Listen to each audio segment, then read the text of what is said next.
and welcome to Scoring in C Major. This is going to be a follow-up video to my previous video, Making Sheet Music Less Intimidating, to where in that series of videos I explained that one of the first things you should do to make it less intimidating is scoring in C major. I am going to be scoring in the bass clef and the treble clef, and although this might seem like a little too much for a beginner video when I'm trying to show you the basics and I'm trying to make it simple here, well, just know that if you only know the treble clef, then you can read the treble clef and you'll have a bit of practice in the bass clef, and then vice versa, to where if you know the bass clef, you're going to get some practice in the treble clef here. And if you watched those previous videos, I taught you how these two clefs connect. I also taught you all the notes in these two clefs. So if you saw that previous series of videos, then you are going to be ready to watch this video. As we can see, I only have 4 measures here. I'm scoring in major, and specifically C major.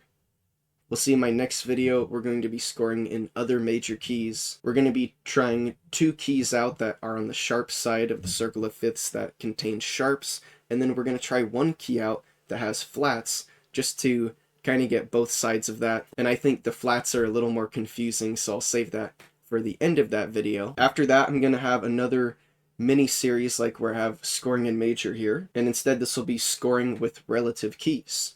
First, we're going to check out the relative major keys, and then in the next video we're going to check out the relative minor. So we're going to look at a major key and the relative minor to that major key, make sense of this, understand this more, get some tricks to be able to really quickly know whatever minor key is going to be in a major key, also what notes are going to be in that key, and just understand this all. It's really not that difficult when you start here in the major scale and really understand the major scale. It makes everything else really easy, especially when we understand the relative minor. So it's going to be really good to also know your circle of fifths here. I have a video on that. I'll link it in the description. It's good to find a picture on Google Images of the circle of fifths, print it out if you can, have it on your phone or something, and look at it, because you'll be able to make sense of the keys, relative minor, and all that. And I explained that a little bit better in the previous series of videos, and I will be explaining as I go. Okay, so after we get into the relative minor, we're going to have another little short series of videos that'll be scoring with minor. So now we're not just going to be scoring with natural minor, which is known as the Aeolian mode. Minor is actually one of the so-called church modes, and it's the 6th mode, Aeolian, that's natural minor. But in fact, oftentimes when you're scoring for minor, you're going to be doing a harmonic minor, and sometimes when you're writing a melody, you're going to use the melodic minor scale. And there are some tips and tricks for using the melodic minor scale, and there are also some reasons to why you might want to use the melodic minor scale, and why, for instance, it might be different when it ascends versus descends. It all makes sense once you understand the history of it. Okay, so let's get into this scoring in C major here. I'm going to go measure to measure and describe what I'm doing. I'm going to make it pretty simple the first go through, and at the end we'll have a listen. We'll listen back to what I scored, and then I'll talk about it in a little more of a complex fashion. So if you are a beginner, you'll be able to see where this could grow and where the thought process might lead. It'll plant some seeds in your head to where you can take this and certain thoughts that can help you complete this and make sense of what you're doing, which will furthermore be able to help you when you're harmonizing. I'm going to keep this only to 2 voices. We're just going to have a bass voice and a melody voice. I have plenty other videos about harmonizing things, a lot of videos about counterpoint, so make sure to check out my playlists if you want to see videos about that. But in this video, I'm just going to keep it real basic. Okay, so before I write any notes, the first thing that I like to do is write out the scale that I'm working with. Since I'm using a major scale, I like to first have the Roman numerals, and then I write the scale underneath that. So we see that the Roman numerals are telling us the quality of chord that we're using. The uppercase tells us major, the lowercase tells us minor. We see an O on the last one, that means it's diminished. That's just the major scale, that every major scale has the same chords. And we're in C major, so we have no sharps or flats. That's why this is real simple here. And if you aren't sure how to make chords, I'm just going to go over it real briefly here. And that is, the 1 chord is C. And we see it's an I. It's capital I. How you make a chord in any scale is you start on that note that you're working with, and you go up 2 notes. So C, you go up to E, so we have C and E. So here you have two notes and they're three away from each other, so this is called a third, because you count the C as one. C, D, E, you have a third, but we want to have two thirds. Okay, so what we do, just like how we started from C, we went up two notes, we went to E, we're going to go up from E, another two notes, we're going to land on G. Now we have two thirds, this is called a triad, and we have a chord. That chord is C major. We can make this really easy. We see the capital I. So C, E, G, we know it's major, and we have those notes. Nothing too complicated here. And to make it really simple, we're just going to use the major chords in this first example here. So we're going to use the 1, 4, and the 5. This is something that composers did all the way from the Baroque era through the classical era, even into modern classical rock music. A 1, 4, 5 progression is very common and has a sort of generic sound to it. Okay, so one thing to keep in mind is that when we don't have anything written here, we can write whatever we want in any voice. And without getting into any complex music theory or any rules or anything, if we just look at the simple fact that if I added a note here, a C in the bass voice, then now if I write notes above this here in the treble, I'm only going to be working with two voices here, by the way. So if I write that second voice here in the treble, it's already going to be colliding with that note below it. They're going to be sounding together. This might or might not sound good, so without thinking about music theory at all, it's just the fact that there are two notes being played together, and if we get rid of this note and we start writing in the top voice, now we can write whatever we want. So we're going to want to be thinking about balance here. We don't want to spend all the time in the top voice, which is normally our melody, because if we do that, we might struggle to write a good bass line for it.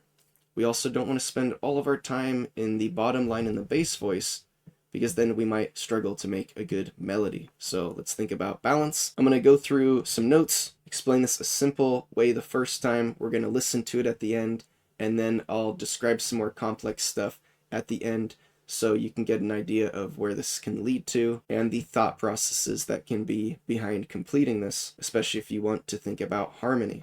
But again, I'm only going to be using two voices here. I'm going to try to keep this really simple, and we're not going to be thinking about harmony and stuff like that. We're just thinking about chords and notes. Okay, so let's write some notes. The first thing to think about is you don't always want to have a lot of notes in the beginning. Depending on the style you're writing, you might want to, but I'm actually going to write my first note as a C here on the third beat. I know I'm trying to make this sort of beginning video, so I'm going to turn that half note rest into two quarter note rests. So we can see these are beats 1 and 2, and this is beat 3 and 4 with this half note. This is why it's good to study these little things. I explained a lot of stuff in the previous series of videos, and if you study all those things, this isn't so scary anymore, and you just understand what you're looking at. It's when it's foreign and you don't know what all these things mean is where sheet music looks scary. And we'll make more sense of the beats here when we see the next notes that I'm going to write. So I started with a G, I went down to an E, but I haven't wrote a note here yet,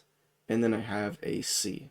So you don't always have to write all the notes that you want to work with, and you don't always have to go from beginning to end either. You can write any notes anywhere, and you might have certain reasons for doing that. What we do see here is I'm using the chord C. So remember the chord C is C, E, G, and we see from the bottom in the beginning, I put a C, and that is on beat 3, and then up here I have a G, E, C, so it's C, E, G backwards. It's just descending. It's also a good thing to start on that 5th note of the chord, and also start on the tonic chord, the 1 chord. So we're going to be thinking about chords here. We're going to be thinking simply, but as we see, there's nothing below this right now. Okay, so here's a simple trick.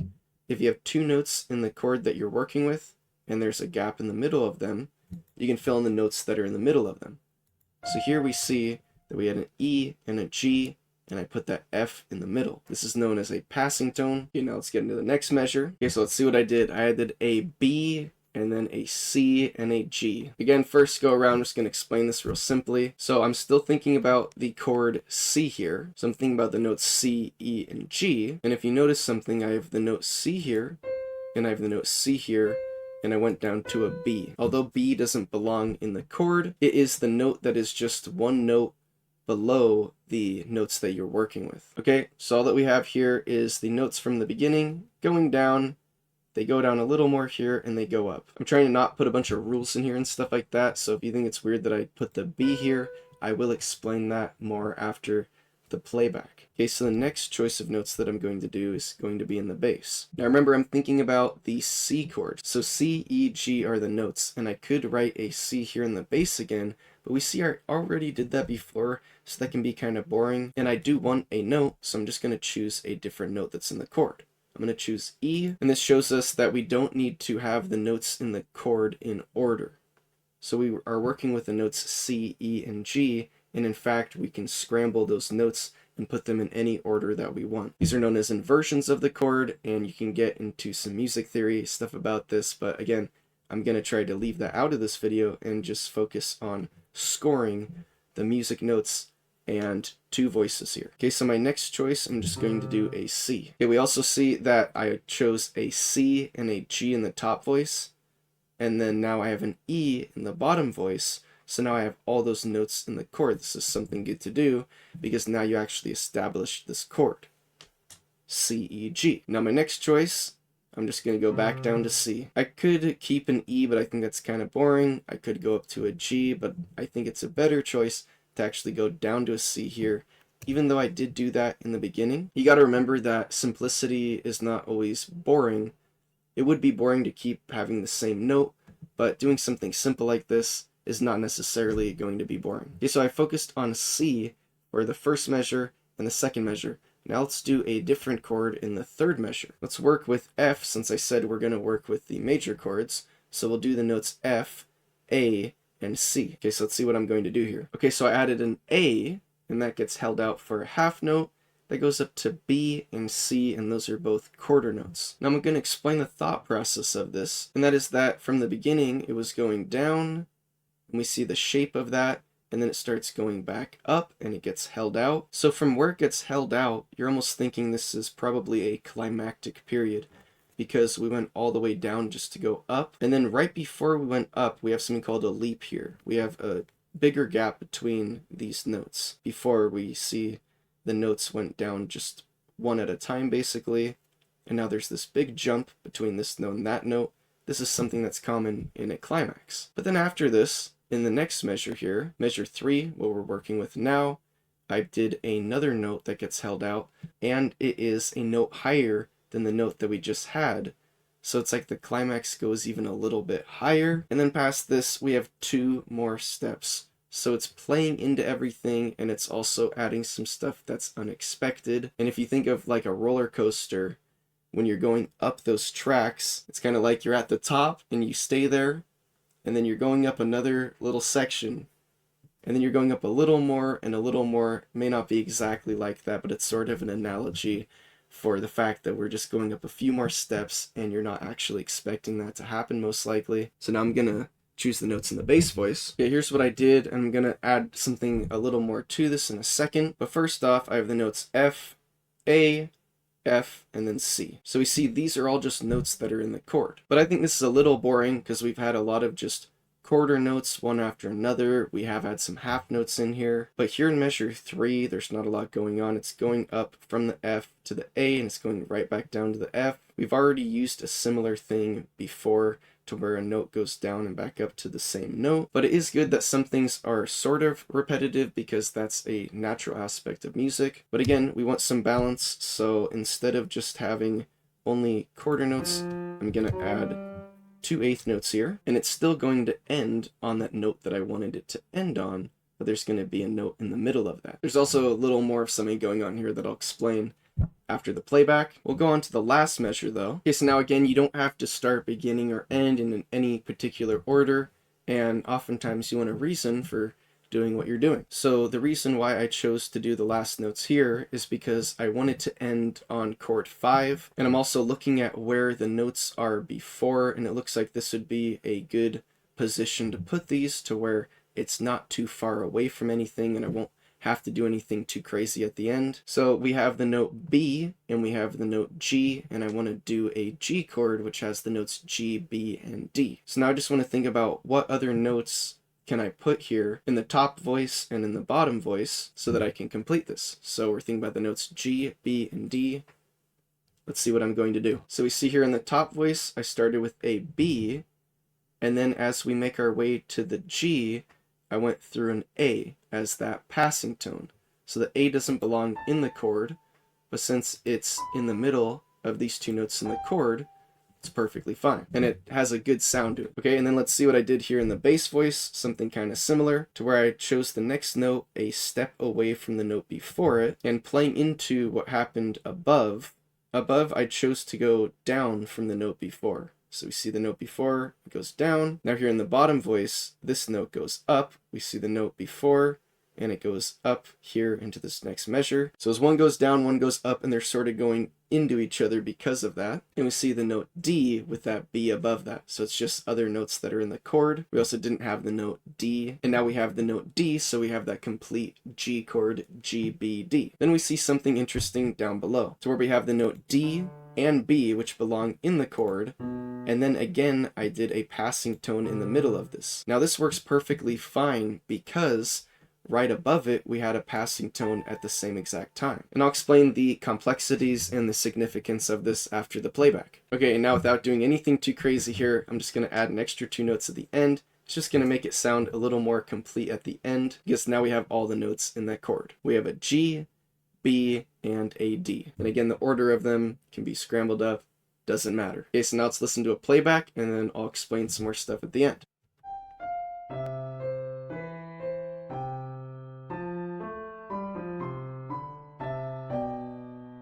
Okay, so there we have it. Pretty simple, nothing too crazy, but it sounds all right. It doesn't sound bad. It doesn't sound like there's notes that shouldn't be there. And that all has to do with the fact that we were just thinking about the notes that exist in the chord. And since I kept it pretty simple, it sounds pretty simple. So now one thing I like to explain is labeling. I like to label the chord that I used in the measure, so I just keep track of what I'm doing. This is really helpful when you're actually writing down your own music. Okay, so we see the chords labeled, and now here's where I get to explain some more complex stuff. First off, we see we have the 1 chord, then we have a 1-7 chord, and then we have a 4 and a 5. And I really should make this a 1 in quotations 7, because it's not really too much of a 1-7 chord, but it is. And that is because I have this note B here, okay? There's something called 7th chords, to where when we add that extra third on top of the last note in the chord, here in a C chord, we had C, E, G. If we add another third from G, we go up to the B, then we have the note C, E, G, B. This is called a 7th chord. This is because that B is 7 notes away from the first note in the chord, the C. So what happened here is I used the same chord in measure 1 and 2, which is something nice in music just to establish the key that you're using and to make it not too complex, just to make it kind of easy for the listener. But since we chose the same 2 chord in measure 1 and 2, I can use a note that's outside of the chord here on that first note of this measure, which is something that you normally wouldn't want to do. But because these 2 measures are the same chord, it works out perfectly fine. And it works out even better because I just went from the C down a note and then up a note. So the main focus is this note C, and this note B is just dipping down 1 note in between the C and the C that surrounds it. Okay, and then the last thing that's sort of complex to explain here is that I actually chose a different chord here at the end, and it's based off the fact that we had the passing tone and another passing tone existing at the same time in those 2 different voices. Because of this, I saw the notes that were being used, and I had a C and then an A. We do see I added another note, which is an E, so I completed the A-C-E chord. So it's a little bonus here. I threw in a minor chord at the end here.